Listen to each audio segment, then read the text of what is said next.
interesting trial today. Happy. Happy. Why We're po? very happy because I think as Chairman Chinky said, as our lead prosecutor, public prosecutor said, there was even no need for redirect examination. Yeah. Because we're happy that through our evidence, we were able to prove betrayal of public trust. Kasi lumalayo ang defense, sabi nila criminal case. Hindi po criminal case to. Violation of the Constitution, betrayal of public trust. So happy kami. Attorney, ano masasabi niyo na sabi ni Senator George Robin Padilla na huwag daw pong one-sided? Ang prosecution. Yun ang quote for the day.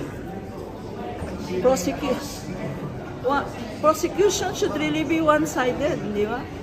Because yun ang task ng prosecution. The defense is also one-sided because they have to prove the defense, di ba? So both sides should be one-sided. So yun ang quotable quote of the day.